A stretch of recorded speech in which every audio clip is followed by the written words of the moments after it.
અરે ઓ હર્ષ સંઘવી સાહેબ, જે ગુજરાતમાં દારૂબંધીની મોટી મોટી વાતો છે તે ફક્ત કાગળ ઉપર જ દેખાઈ રહી છે, પરંતુ હવે તેને તમારે સત્ય હકીકતમાં પણ ઉતારવી જરૂરી છે. કારણ કે ક્યાંક તથ્ય પટેલ તો ક્યાંક રિપલ પંચાલ જેવા કેસો બની રહ્યા છે. ટૂંક જ સમયમાં ગત રાત્રેની સમયે જે બોપલની અંદર રિપલ પટેલ દ્વારા જે અકસ્માત સર્જાવામાં આવ્યો છે, સરદાર ભવન કોઈ કારણોસર નહીં, પરંતુ તે દારૂ પીને ગાડી પાર્કિંગ આવેલું છે તે પાર્કિંગની અંદર આપણે બોલે છે ત્યારે પાર્કિંગની બહારથી જે દ્રશ્યો આપણે બતાવી રહ્યા છે, દ્રશ્યોમાં સ્પષ્ટપણે આપ જોઈ શકો છો કે એક દારૂની બોટલ જણાઈ રહી છે જે વિધાનસભાના પાર્કિંગની અંદર દેખાઈ રહી છે.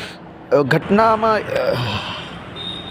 સાહેબ, હવે તો તમારા વિધાનસભા, જેને સરદાર ભવન કહેવામાં આવે છે, જે સરદાર પટેલના નામ પરથી પડવામાં આવતું, જે પોતે એક દેશ આંદોલનના લડવૈયા રહી ચૂક્યા હતા, હવે તે વિધાનસભાની અંદર પણ દારૂની બોટલો મળી આવી છે.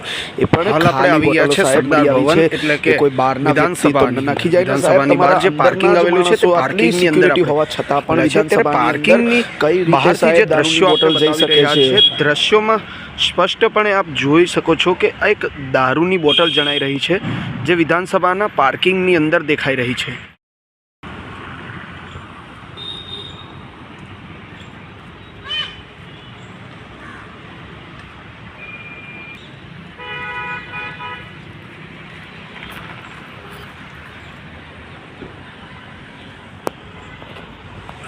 હાલ આપણે આવી ગયા છે સરદાર ભવન, એટલે કે વિધાનસભાની અંદર. વિધાનસભાની બહાર જે પાર્કિંગ આવેલું છે તે પાર્કિંગની અંદર આપણે આવેલા છે. ત્યારે પાર્કિંગની બહારથી જે દ્રશ્યો આપણે બતાવી રહ્યા છે, દ્રશ્યોમાં સ્પષ્ટપણે આપ જોઈ શકો છો કે આ એક દારૂની બોટલ જણાઈ રહી છે જે વિધાનસભાના પાર્કિંગની અંદર દેખાઈ રહી છે.